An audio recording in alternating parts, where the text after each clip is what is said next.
Con motivo de la actividad docente dual impartida en la UMH, se informa de las condiciones de uso de la aplicación de videoconferencia que a continuación se va a utilizar.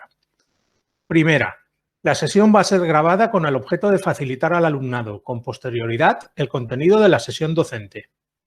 Segunda, se recomienda a las personas asistentes que desactiven e inhabiliten la cámara de su dispositivo si no desean ser visualizadas por el resto de las personas participantes. Tercera, queda prohibida la captación o grabación de la sesión, así como su reproducción o difusión, en todo o en parte, sea cual sea el medio o dispositivo utilizado. Cualquier actuación indebida comportará una vulneración de la normativa vigente, pudiendo derivarse las pertinentes responsabilidades legales.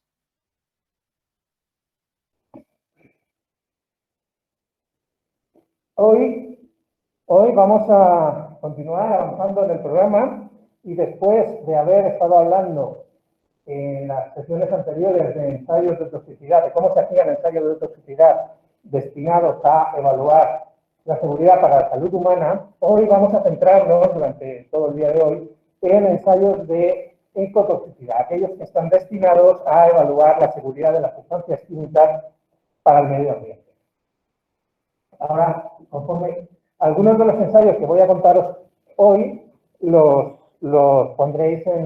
realizaréis físicamente durante las prácticas del laboratorio. Ahora os iré diciendo cuáles. Vamos a empezar introduciendo el concepto de ensayo de ecotoxicidad y a continuación ya entraremos en la materia. Hablaremos del ensayo de toxicidad o los ensayos de toxicidad con dafniamida, uno de los cuales, el de toxicidad aguda, es el que haréis en prácticas, como os digo. Hablaremos de ensayos de toxicidad con organismos acuáticos o con otros organismos acuáticos, ensayos de toxicidad con bacterias luminiscentes y con organismos no acuáticos.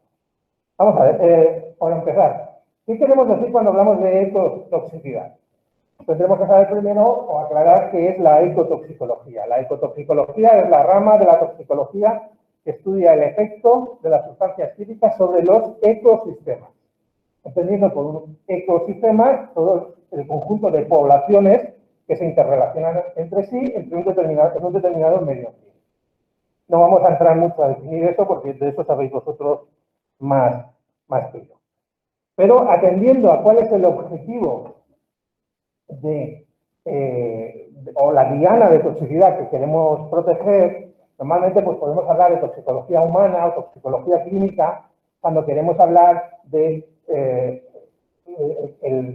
el individuo ya no es una sola persona que ha sufrido una intoxicación y que pues, se le trata clínicamente, médicamente, como corresponda para que la supere.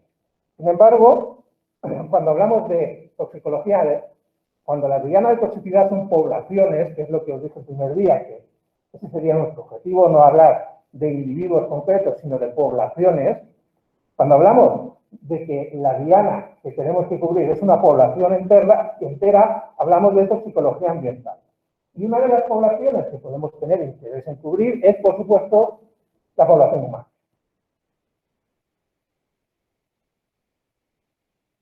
Y cuando lo que queremos es proteger o nuestra diana de toxicidad es todo el ecosistema, lo que queremos hablar es de todas las poblaciones que hay en un determinado medio ambiente. Y ahí es donde entran los ensayos de ecotoxicidad. Es decir, estos ensayos no tratan de proteger una sola especie, sino el conjunto de especies que habitan en un determinado ecosistema.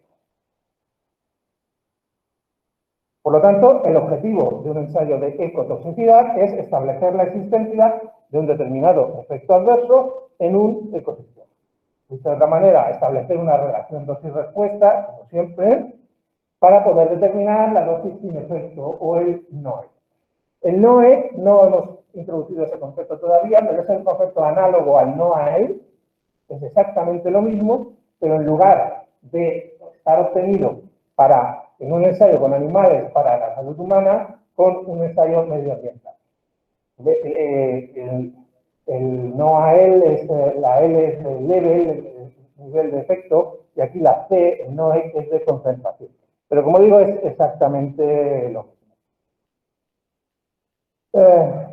Hay que considerar que los ensayos que contempla la normativa europea, a pesar de que se digan de ecotoxicidad y que traten de proteger a un ecosistema completo, es decir, a todas las especies que habitan en un determinado compartimento ambiental, sin embargo, estos ensayos se hacen con una sola especie.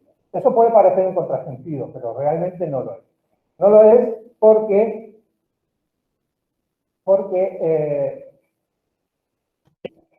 la información que vamos a obtener, que nos va a permitir proteger ese compartimento ambiental, se basa no solamente en el resultado de un ensayo de toxicidad, sino en un conjunto de ensayos. Por lo tanto, hay que hacer más de un ensayo con más de una diferente especie para poder proteger el ecosistema. ¿El ensayo individual con una especie tiene un valor? Sí, tiene el valor de esa especie, para esa misma especie. Es decir, no sé, sobre la trucha autóctona que pasa por este río, por decir algo, ¿no? El valor que se obtenga será válido, esa información será válida y será útil para esa especie en concreta. Pero no podremos decir nada solamente con esa información sobre todo lo que va a pasar en el medio ambiente. Lo que va a pasar en el río donde está esa trucha que queremos, con la que hemos hecho el ensayo, tendremos que valorarlo sumando o añadiendo más ensayos de toxicidad. Y de todo eso, el compartimento ambiental, el agua, las reservas acuosas, tanto marinas como saladas, es donde más estandarizados están todos los procesos. Eso tiene una lógica, y es que el agua, al ser un fluido homogéneo, es muy fácil preparar disoluciones de una sustancia. La concentración es la misma en todo el terreno, en toda la reserva de agua, la concentración de las sustancias, y por lo tanto es muy fácil hacer el ensayo. De ahí que fue primero donde se empezaron a desarrollar todos estos procedimientos. Hay otros compartimentos ambientales, que lo hablaremos al final del tema, como el suelo, por ejemplo. El suelo no es un medio homogéneo. Conseguir una suspensión de suelo con una concentración de la sustancia que queramos evaluar homogénea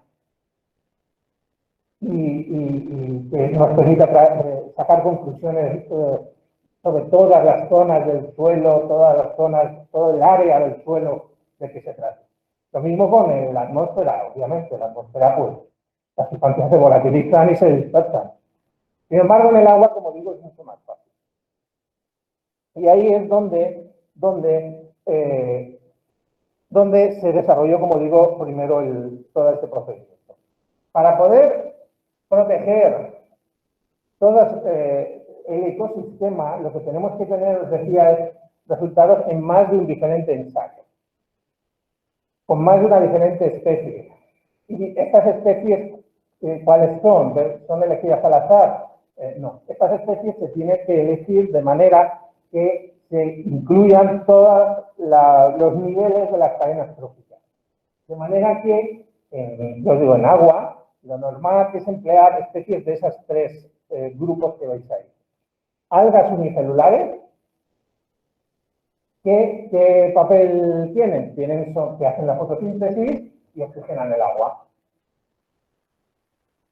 Invertebrados o microinvertebrados que se alimentan de esas algas. Y peces que se alimentan de los invertebrados. De modo que una sustancia a lo mejor pudiera ser que no afectara ni a los peces ni a los invertebrados, pero si se carga las algas, que son las que van a oxigenar el agua, al final va a acabar viéndose afectadas especies por encima de esta cadena. Por lo tanto, es importante, como digo, tener datos que nos determinen cuáles son los efectos de las sustancias sobre todos los niveles de la cadena trófica. Como digo, en agua, esos niveles se entiende que son los organismos unicelulares fotosintéticos, los invertebrados y los peces. Y como decía, dentro de las prácticas de laboratorio haréis un ensayo con algas y otro ensayo con invertebrados, con algas fotosintéticas y con Daphnia magna. Si recordáis, cuando estuvimos hablando de ensayos de toxicidad para la salud humana, decíamos, son los que se hacen con animales, y hay como grandes grupos, ¿no? Había ensayos de toxicidad aguda, ¿os acordáis?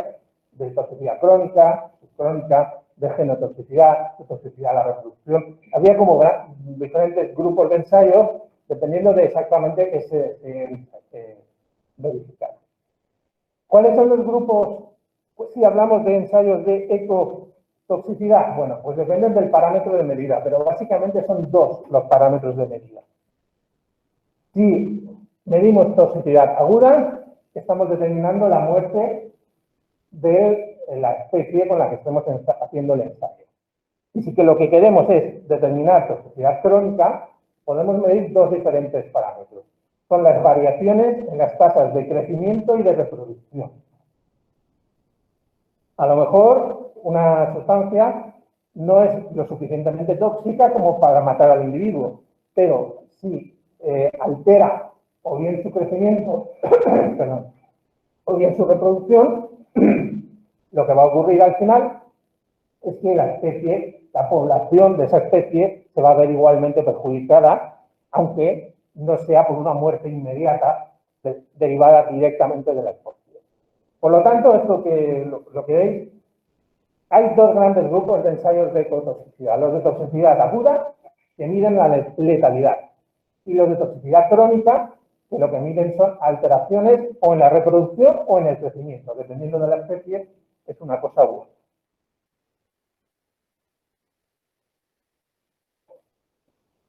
¿Para qué sirven los ensayos de ecotoxicidad? Bueno, sirven. Hay que hacer ensayos de ecotoxicidad cuando una empresa quiere obtener la autorización para poner un producto en el mercado, que ese producto se va a liberar al medio ambiente, tiene que demostrar que es seguro para el medio ambiente y para eso tiene que hacer ensayos de ecotoxicidad. También sirve, al igual que los ensayos de toxicidad humana, para clasificar y etiquetar sustancias. Igual que decíamos, para la salud humana podemos hablar de tóxico de la reproducción, de cancerígeno, de muy tóxico, de irritante, de lo que sea. Pues igualmente tenemos que, o podemos determinar cuáles son los efectos sobre el medio ambiente y clasificar y etiquetar las sustancias para comunicar adecuadamente cuál es la peligrosidad de esas sustancias. Y también estos ensayos sirven para establecer límites de exposición. ¿Cuáles son los límites? Aquellos que son no tóxicos. Sirven para determinar límites máximos o los NOEs, que son aquellas dosis que no causan efectos. ¿Para qué queremos saber la dosis que no causa efectos? Pues porque esa es la dosis máxima que se podrá consentir para un determinado uso de una determinada sustancia, aquella que no altere el medio ambiente. Y además de la vertiente de la evaluación de riesgos, de evaluar la toxicidad de las sustancias para el medio ambiente, también tienen una segunda utilidad, y es para controlar la peligrosidad de los medios, la peligrosidad de los residuos industriales, los vertidos. Los vertidos normalmente son mezclas muy complejas que tienen multitud de sustancias. Analizar la composición química de esos vertidos puede ser caro, difícil, y aun suponiendo que se pudiera hacer una caracterización apropiada, eso no nos iba a hablar necesariamente de la toxicidad final de esa mezcla, puesto que hay a veces combinaciones de efectos, de manera que los efectos de una sustancia atenúan otra. Por ejemplo, si inducen la aparición de enzimas que destoxifican una sustancia, o al revés, o potencian el efecto si inducen la aparición de enzimas que bioactivan esa sustancia. De modo que la toxicidad de una mezcla no siempre es la suma de las toxicidades individuales de cada uno de los compuestos. Por lo tanto, hay veces que es más útil determinar cuál es directamente la toxicidad para el medio ambiente de esa mezcla. En lugar de ponerte a determinar qué tiene cada una de esas dos componentes individuales, determinar el efecto de la mezcla final. Y ahí es donde estos ensayos sirven para controlar la peligrosidad de los vertidos o de los residuos, sirven para controlar el correcto funcionamiento de las depuradoras, porque, por ejemplo, se pueden hacer una toma de muestra a la entrada de la depuradora y a la salida y luego comparar la toxicidad. Si la toxicidad ha disminuido hasta los niveles que la ley considere que tienen que ser, pues la depuradora está funcionando correctamente. En lo contrario, pues no. Sirve también para controlar los vertidos. Dependiendo de cuál sea la toxicidad, unas sustancias se pueden verter directamente al alcantarillado público o no, dependiendo de cuál es, como digo, esa toxicidad. Y se podrá utilizar o tendrá la empresa que pagar un canon de saneamiento, etc. Eso no vamos a entrar porque de eso sabéis vosotros más que yo, de depuración y todo. Por lo tanto, podemos controlar la peligrosidad de los residuos haciendo ensayos de ecotoxicidad. ¿Y cómo lo podemos controlar? Básicamente mediante dos ensayos. Uno es el de toxicidad aguda con Daphnia magna, que es, como digo, el que haréis. Y otro ensayo con bacterias luminiscentes, que en un principio estaba en el programa, pero va a ser complicado que lo podamos hacer por motivos coronavíricos, porque para hacer esto necesitamos estar todos muy conjuntitos en un aparato, porque solo tenemos uno, y al final hay que elegir, o hacemos una cosa u otra, porque tú puedes hacer muchos subgrupos, puedes ir pasando, pero te comes el tiempo. Vamos a ver si podemos de alguna manera hacer alguna presentación con algún vídeo o algo para que lo podáis ver, pero eso, de momento, estamos pensando en no hacerlo. No obstante, lo acabaremos de decidir antes. Sí. Perdona, pensaba que me estabas diciendo algo. Por lo tanto, los ensayos de toxicidad con Daphnia magna sirven para dos cosas. Sirven para hacer evaluación de riesgos y autorizar el uso de las sustancias. Y también sirven para esta segunda aplicación, que es el control de la peligrosidad de los residuos. Mientras que los ensayos con bacterias luminiscentes solo sirven para controlar la peligrosidad de los residuos. Un ensayo con bacterias no tiene finalidad reguladora de evaluación de riesgos para autorizar el uso de sustancias. La normativa comunitaria que regula cuál es la peligrosidad de los residuos es la que tenéis ahí. Bueno, no tiene. Solamente por resumir.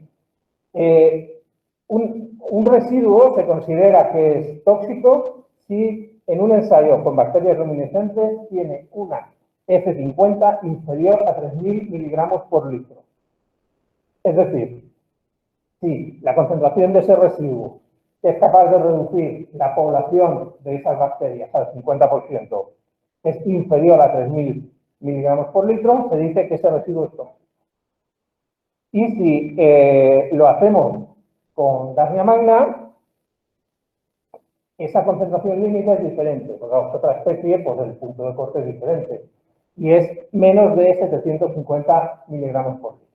Por lo tanto, si hacemos un ensayo con Daphnia magna con este residuo y nos sale una F50, una dosis letal 50, es decir, que la concentración de ese residuo que reduce al 50% la población de las daphnias es inferior a 750 miligramos por litro, diremos que ese residuo es tóxico.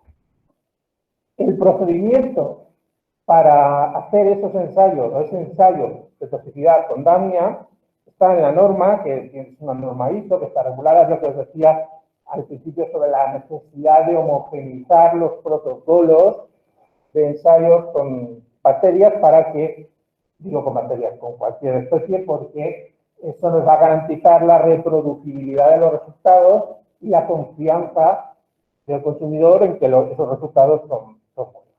Y esa norma que regula cómo se tiene que hacer un protocolo de ensayo de toxicidad aguda con Daphnia magna es esa que veis ahí, que corresponde con el protocolo C2 de la directiva europea donde están los ensayos, es decir, la parte C, esa de los ensayos de ecotoxicidad, y la información que tenemos ahí nos puede servir o nos sirve, la información que podemos deducir de esos ensayos para determinar la toxicidad en aguas de aguas residuales y subterráneas, para determinar la toxicidad de efluentes urbanos o de sustancias químicas solubles en agua.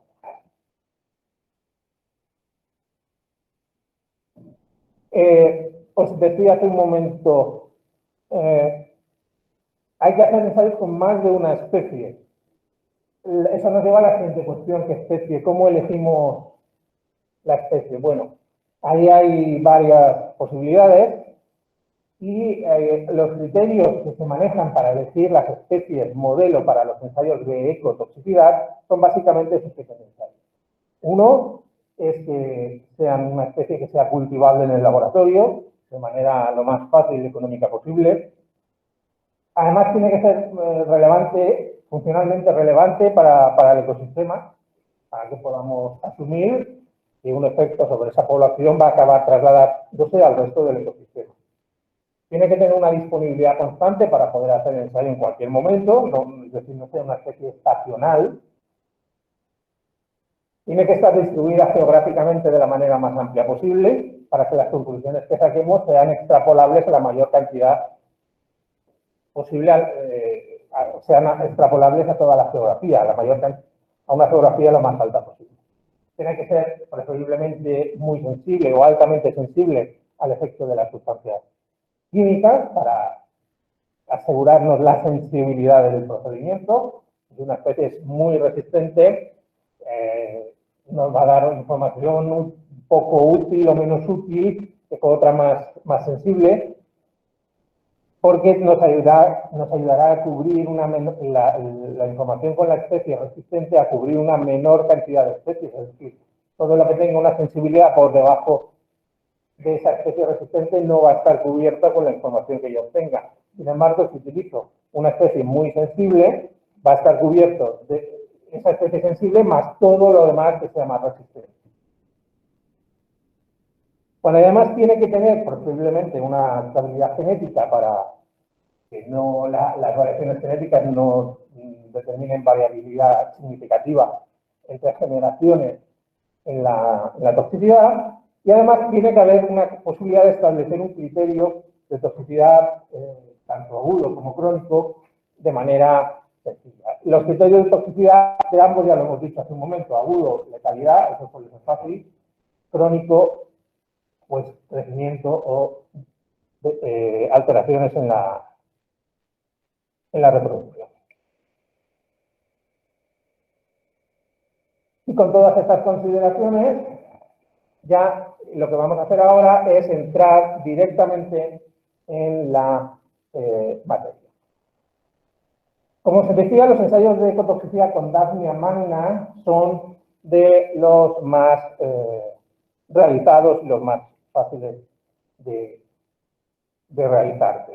Me refiero a logísticamente, ¿no? En cuanto al aparataje, el equipamiento que debe disponer un laboratorio. Vamos a empezar hablando. ¿Sabéis lo que es la Daphnia magna? La Daphnia magna se conoce como un microcrustáceo, tiene el nombre popular de pulga de agua. Los individuos adultos suelen medir medio centímetro aproximadamente. Como digo, se alimenta de algas, como decía antes, de algas microscópicas. Su depredador natural son los peces. Se reproduce muy rápidamente, tiene una alta tasa de natalidad. Se puede cultivar en el laboratorio, tiene una vida media de algo más de 40 días. Y además tiene una característica muy interesante, y es que es capaz de reproducirse por partenogénesis. La partenogénesis es una vía de reproducción que tienen algunos organismos, en el cual una hembra aislada del resto de sus congéneres y sin ningún tipo de estrés, es decir, si está bien alimentada, si no tiene nada que perturbe su desarrollo, es capaz de dar o de parir descendencia genéticamente idéntica a esa hembra. Al no haber reproducción sexual, no hay mezcla de genes, por lo tanto, la descendencia es genéticamente idéntica. De modo que si yo cojo una hembra de Daphnia, la aíslo, la tengo bien alimentada, al final va a empezar a generar crías. Serán todas hembras, serán todas idénticas a la madre, y yo a eso es lo que llamaré un clon. De modo que en un ensayo de ecotoxicidad se tiene que hacer con un determinado clon, es decir, con todos los animales procedentes de una única hembra, para poder hacer que todos los botes que voy a utilizar con todas las concentraciones sean todos con organismos iguales. Ahí tenéis una fotografía más o menos de lo que es una Daphnia. Como veis, pues tiene unas antenas que le sirven para orientarse, tiene una especie de espina, tiene un tracto digestivo por aquí. Aquí veis que aquí en su abdomen es donde se desarrollan los huevos que van a dar lugar a las crías. Esto es otra fotografía, veis, está más o menos de lo mismo. Este es el individuo, aquí están los huevos, este es su tracto digestivo, la espina. Normalmente los machos suelen ser más grandes y tienen esa espina final más larga, y es lo que sirve para diferenciar los machos de la hembra. Otra fotografía de lo mismo. Y el que tenga curiosidad, ahí tenéis varios vídeos sobre una hembra de Daphnia reproduciéndose, etc. Os he dejado también ahí el videoblog donde se detallan los pasos que hay que seguir para hacer el ensayo, y que serán los que haréis en el laboratorio cuando llegue el momento.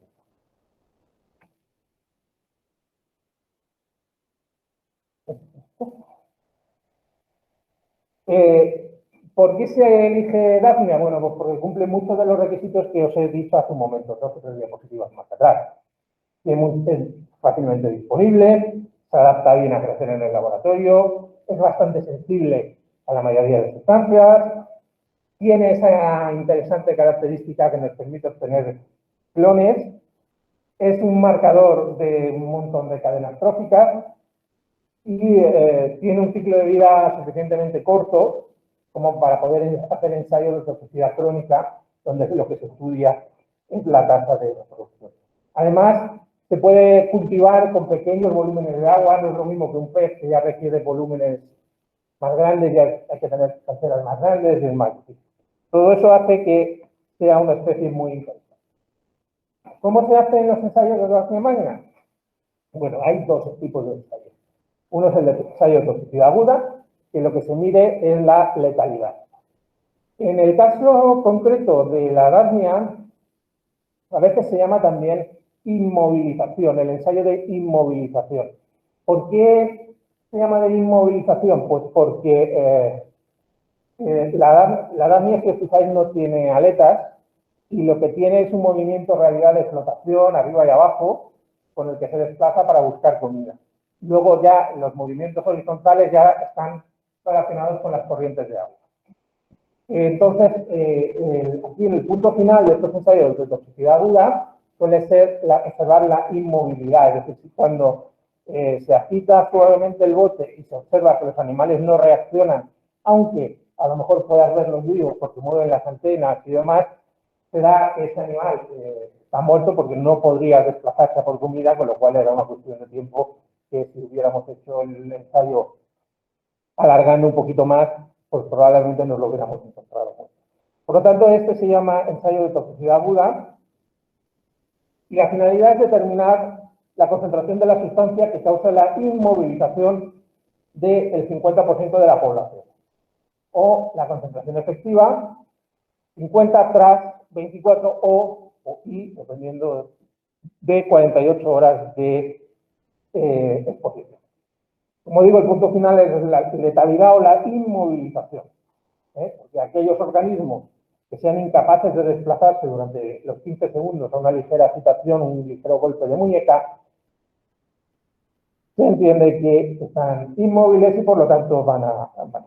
¿Qué es lo que se hace? Se cogen ejemplares de un mismo clon, que se exponen a diferentes concentraciones y al final, tras 24 o 48 horas, se determina el porcentaje de animales que están inmóviles.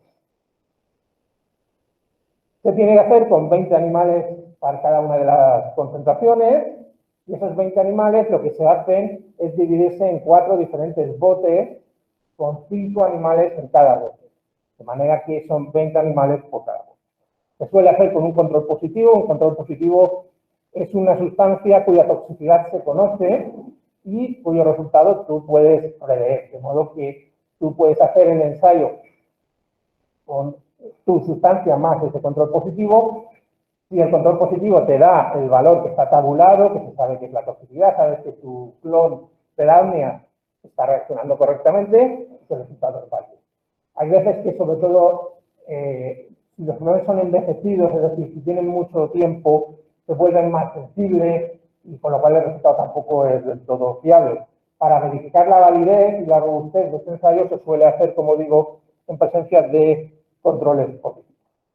Y hay veces que si se quiere simplificar, si se piensa que la sustancia va a ser muy poco soluble, se puede hacer lo que se llama un ensayo límite, donde lo que se ensaya es la concentración a una sola concentración de 1 gramo por litro, 1000 miligramos por litro, o el límite de solubilidad en agua, el que sea. De modo que si a esa concentración no hay toxicidad, pues no hace falta seguir, porque no vamos a verla bajo ninguna otra condición. Las sustancias que se pueden emplear como controles positivos, pues tenéis todas las que hay ahí en la lista, que como veis, se conocen los resultados esperables con esas sustancias, de modo que eso nos va a decir si el ensayo es correcto o no. Ahí os he puesto el ejemplo que marca la norma ISO como modelo, ¿no? Como modelo. Ahí habla la norma ISO de hacer un ensayo con un residuo, ¿no? Y lo que hace es preparar diferentes diluciones de un residuo y exponerlo a 5 diferentes animales en cada una de esas condiciones. Y ahí tienes pues, que el número de armias móviles al final del proceso con el 90% es 0, con el 35% es 0, con el 10% 0, con el 3,5% 0, con el 1% 0, pero con el 0,35% es ya 5. Luego, ¿eso qué nos está diciendo? Ese ensayo preliminar nos está diciendo que nuestro ensayo final tiene que centrarse entre el 1 y el 0,35%. Por debajo del 0,35 no va a tener sentido porque no va a haber toxicidad y por encima tampoco porque se van a morir todas, por lo cual tampoco puedo determinar la concentración efectiva a 50. Entonces, ¿qué es lo que hago? Preparo diferentes concentraciones en ese rango, entre el 0,35 y el 1. Lo que hago es preparar 4 botes diferentes para cada concentración con 5 animales en cada uno de esos botes y determinar cuántos hay vivos después de 24 y después de 48. Ahí tenéis el ejemplo. La concentración control, la de 0, pues hay 5, 5, 5 y 5. Por lo tanto, el total, 20. En la concentración 0,35, 5, 5, 3 y 4. En total, 17. La siguiente, 2, 3, 4, 3. En total, 12. La siguiente, 7. La siguiente, 4. Y la siguiente, 1. Sabiendo que para cada concentración hay 20 animales, eso me permite calcular el porcentaje de letalidad o el porcentaje de mortalidad. Si hay 20 vivas de 20, la letalidad será 0%. Si hay 17 vivas de 20, significa que hay 3 muertas, 3 de 20 es el 15%. Si hay 12 vivas de 20, significa que han muerto 8, 8 de 20 es el 40%. Si hay 7 vivas, significa que han muerto 13, 13 de 20 es el 65%, y así sucesivamente. Luego, bueno, esa es una foto de cómo suelen ser, ¿no? Hay diferentes botecitos, cada fila es una diferente concentración, con varios botes en cada caso. Luego me voy a mi tabla PROVIC, transformo esos porcentajes de letalidad en unidades PROVIC y lo represento. Y ahí ya podré sacar cuál es la F50 para 24 horas, y ese es el tiempo de exposición en la primera tanda. Si quiero hacerlo a 48 horas, lo que hago es no duplicarlo todo, es no prolongar la exposición, es decir, ese mismo juego de muestras, pues ir a las 24 horas siguientes y volver a contar todos los animales que hay vivos tras 48 horas. ¿De acuerdo? Bueno, pues una versión simplificada de todo eso es lo que ensayaréis en las prácticas de laboratorio.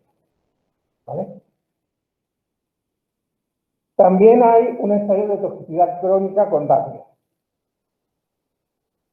El ensayo de toxicidad crónica, como sabéis, lo que hace es ver variaciones en la tasa de reproducción.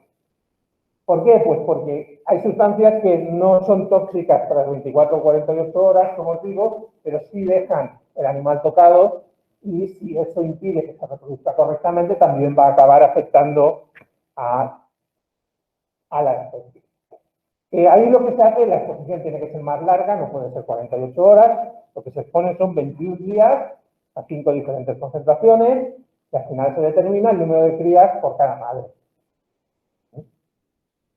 Las concentraciones que se ensayan, en estos casos, este ensayo se hace después del ensayo de toxicidad aguda, va entre la centésima parte de la concentración letal 50 para 24 horas y esa misma concentración. El rango se mete entre esas cosas. Esto se hace obviamente también con controles para poder comparar. El control de calidad lo que te dice es que una madre sana, que no esté expuesta a la sustancia, tiene que haber dado lugar al menos a 60 diferentes crías en esos 21. ¿De acuerdo? ¿Alguna pregunta? ¿No? Bueno. Si recordáis, en una de las primeras diapositivas decía diferentes niveles de la cadena trófica. Algas, microinvertebrados, peces. Hemos hablado de microinvertebrados. Vamos a hablar ahora de algas. Cuando hablamos de algas, estamos hablando de algas unicelulares que tienen clorofila, que hacen fotosíntesis, que por lo tanto oxigenan el agua. Lo que se hace es preparar disoluciones de esas algas, de esos organismos unicelulares, se observan en el microscopio, se cuentan y se exponen diferentes muestras de esas algas durante al menos 72 horas, 5 diferentes concentraciones, cada concentración con 3 diferentes tubos, y al final lo que haces es contar el número de algas al final del proceso. Como siempre, al final es básicamente siempre lo mismo. Y esto lo que te permite es determinar cuál es el efecto sobre esa alga. Ahí también hay criterios de control de calidad, y por ejemplo se sabe que las algas deben de multiplicar por 16 su población en las primeras 72 horas en el caso de los controles. También hay controles positivos que nos dicen también si la sensibilidad es apropiada. En concreto, en este ensayo de algas se utiliza el dicromato potásico, que deben de dar esas cifras que veis ahí. La cifra no es para que lo aprendáis, obviamente. Simplemente es para que tengáis constancia de que ese concepto de control positivo para valorar la fiabilidad del ensayo está ahí y tiene utilidad. Los organismos que se suelen emplear son o bien Selenastrum capricornutum o Stenodesmus suspiciatus, que son dos diferentes especies de algas. Pero se puede hacer también con alguna otra. De hecho, vosotros lo haréis con otra especie, que es la que utilizamos nosotros para alimentar la población de arancha, que no es ninguna de esas dos, pero que también pertenece a esa familia de organismos unicelulares. Ahí os he dejado también el blog o el videoblog, donde podéis ver la práctica que iréis viendo, pero pues os lo irá diciendo. Y queda la tercera pata de esas tres diferentes niveles tróficos, la parte más alta, con los peces. El objetivo de toxicidad aguda en un ensayo con peces es de nuevo determinar la muerte de los animales. Por lo tanto, lo que hay que hacer es coger los animales, exponerlos durante 96 horas a al menos 5 diferentes concentraciones, más un control, con 7 animales en cada pecera, y al final determinar cuál es la relación dosis-respuesta. Al final, básicamente, se trata de lo mismo. Ahí, del mismo modo que os decía que hay un criterio para determinar la muerte de la daphnia, que es la inmovilidad, aquí es algo parecido. Lo que se puede hacer es darle un ligero toque muy suave al animal en la aleta caudal, esa que tiene por detrás, y si no responde, aunque lo vemos que esté vivo, pues consideramos que lo mismo, que va a morir en breve y debe ser considerado como muerto. Aquí el número de especies de peces es muy grande. Hay una infinidad. Ahí tenéis desde los peces cebra, truchas, yo veis el pez cebra, la trucha arcoíris, la carpa, en fin, hay muchos tipos diferentes de especies. De hecho, prácticamente a veces que se hace incluso con especies autóctonas del sitio que se desee, siempre que se demuestre que esa especie no es especialmente resistente a ninguna sustancia. Es decir, por ejemplo, si los controles positivos ofrecen un resultado similar al de alguna de esas especies estándar, pues ese resultado con esa especie se puede considerar válido.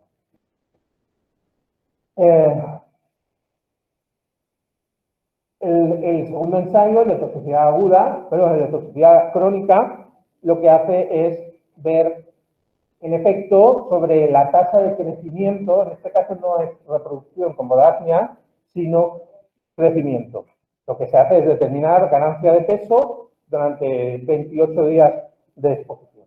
También observar si hay algunas alteraciones en el comportamiento, es decir, si hay tiene una manera de desplazarse errática, si tiene algún tipo de hemorragia superficial, decoloración en las escamas, etc. ¿De acuerdo? ¿Alguna pregunta?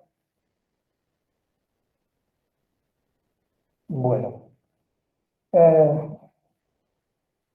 Pues sí, al principio decía también, hay dos tipos de ensayos para determinar la peligrosidad de los residuos. Con daphnia, que es lo que acabamos de contar, y con bacterias. ¿Cómo son los ensayos con bacterias? Bueno, son bacterias que se llaman bioluminiscentes. La bioluminiscencia es la emisión de luz por un órgano vivo, por un organismo vivo. Algunas especies son capaces de catalizar esa reacción. Luciferina más oxígeno con la enzima luciferasa libera luz junto a otro producto que es la oxiluciferina. Más o menos es lo que veis aquí, lo que veis en esa animación. ¿Vale? ¿Qué especies son bioluminiscentes? Pues animales marinos, algunos hongos y algunos insectos. Los peces que viven en los fondos abisales, donde apenas llega la luz, en el fondo también suelen tener eso. Pero el organismo que a nosotros nos interesa es un organismo marino, una bacteria marina, salina. Esa en concreto es Photobacterium fosforium, pero puede ser otra, que lo que hace, como digo, es liberarlo. ¿Qué ventajas tiene estos ensayos frente a los de daphnia? Bueno, que operativamente son mucho más sencillos. Tú puedes medir luz, liberación de luz. El aparato es muy parecido a un colorímetro. El colorímetro lo que mide es absorción de luz. El luminómetro lo que mide es liberación de luz. De modo que es una determinación de una luz liberada en una sustancia en unas condiciones determinadas. Por lo tanto, ventajas, correlacionan muy bien con los ensayos de daphnia. Al decir correlacionar no quiere decir que sea el mismo número, la dosis efectiva 50 sea lo mismo. No. Quiere decir que cuando haces ranking, comparas la toxicidad de diferentes sustancias, el orden suele salir el mismo casi. Es un ensayo fácil de hacer, bastante reproducible. Tiene una alta significación estadística porque como son bacterias que crecen muy rápidamente, el número de individuos es altísimo. Suele ser relativamente económico, además. Tiene algún inconveniente, como que es difícil de aplicar con productos insolubles. Hay que conservar apropiadamente las bacterias, aunque eso está ya solucionado porque se las venden liofilizadas. Vosotros lo que hubierais hecho es coger un polvillo donde está la bacteria y suspenderlo con agua con cloruro sódico, porque es una especie marina, tiene que crecer en presencia de sal, y ya la sustancia se reactiva.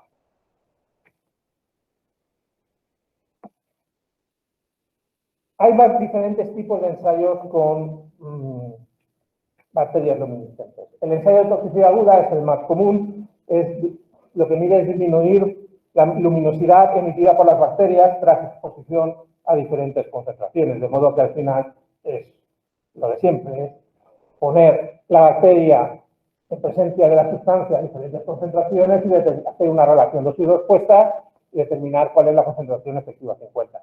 Si esa concentración efectiva que encuentra es inferior a 3.000 miligramos por litro, se dice que el preparado es tóxico. Pero hay otras variantes. Hay un ensayo que se llama del 100%, en donde lo que se hace, por ejemplo, es no diluir la muestra, ponerla pura, de modo que si no hay efecto, pues ya no merece la pena hacer una relación dosis-respuesta, que nos va a llevar más tiempo y más trabajo. Hay ensayos de toxicidad crónica, donde estos son un poquito más complejos. Lo que se hace es poner la bacteria durante 22 horas, pero hay que poner ya un medio de cultivo apropiado y demás, y siempre para ver cómo afecta eso a la reproducción. Hay un ensayo que llaman de mutagenicidad, entre comillas, lo de mutagenicidad. Se parece un poco a Lenz, en el concepto es el mismo. Es una cepa de estas bacterias que está mutada de modo que no emite luz. Y ahí lo que se trata de ver es la aparición de luz. Es decir, si como consecuencia de la exposición, las bacterias empiezan a emitir luz.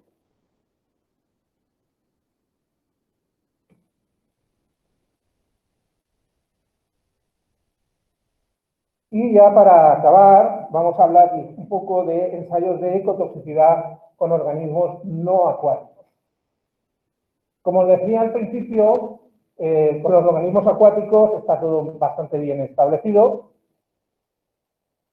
y no suele haber problemas porque los protocolos están normalizados y es fácil.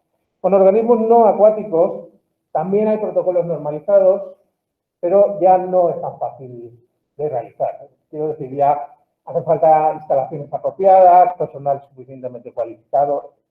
Por ejemplo, ¿qué organismos hay? Los organismos más típicos no acuáticos con los que se hacen ensayos de ecotoxicidad son las abejas y las lombrices. Las abejas son abejas de la especie Apis mellifera y lo que se hace es determinar cuál es el efecto tras una exposición oral. ¿Por qué las abejas? Bueno, sabéis que las abejas están encargadas de la polinización y sobre todo los productos destinados para la protección de plantas, los fitosanitarios, están destinados muchos a eliminar insectos, pero la abeja no es un insecto diana, no es un insecto que haya que eliminar. Por lo tanto, hay que ver que el uso de esos insecticidas no dañe las poblaciones de abejas. ¿Qué es lo que se hace? Pues se mezcla, les sale una colmena, lógicamente, por lo tanto, lo primero hay que saber manejar abejas y tener colmenas, que no es fácil. Lo que se hace es mezclar el producto que se quiere ensayar con el alimento de las abejas, lo mismo, varias dosis, varias concentraciones y al final determinar la dosis letal 50 a diferentes horas. Hay controles positivos también que nos dicen qué es lo que nos tiene que dar, etc. Y hay un ensayo de toxicidad dérmica. ¿Cómo hacemos el ensayo de toxicidad dérmica? Buscamos un voluntario para que coja la abeja y le dé difícil, ¿no? No, lo que se hace es una broma. Lo que se hace es que se duerme al panal inyectándole nitrógeno para que las abejas se duerman y lo que se hace es luego con mucho cuidado, con un pincelito, se les pone la sustancia que se desea en el torso, luego se devuelven a la colmena, luego se despiertan y ya se puede observar. Y es lo mismo, lo único es que la exposición, como digo, es en el tórax en lugar de en el alimento. Pero al final da. Y el ensayo de toxicidad con lombrices, la especie que se suele utilizar esa es la leucemia fétida, y el objetivo es determinar la letalidad sobre lombrices terrestres. Lo que se tiene que hacer es generar un suelo artificial. A continuación se disuelve, eso es lo que os decía, se prepara en ese suelo, se deposita la sustancia que se desea evaluar, y eso es difícil que se quede con una suficientemente homogéneo en todo. Se cambia, se ponen las lombrices durante 7 días, se les deja vivir en ese medio durante 7 días, se calcula la dosis letal 50. A los 7 días se vuelve a cambiar el suelo, se puede prolongar la exposición durante otros 7 para calcular la dosis letal 50 a los 14 días. Hay una estrategia para hacerlo en diferentes etapas, para ver el rango de concentración, de modo que se hace primero un ensayo con pocos animales en 5 diferentes órdenes de magnitud para ver dónde está la letalidad, y eso nos permite seleccionar las dosis que tenemos que ensayar ya luego en el ensayo definitivo, que es la que nos va a permitir hacer la relación dosis. ¿Alguna pregunta? ¿No? Bueno, pues ahí tenéis los protocolos de los ensayos de toxicidad que he empleado para preparar esta clase, y que os he dejado el protocolo original en la carpeta de materiales.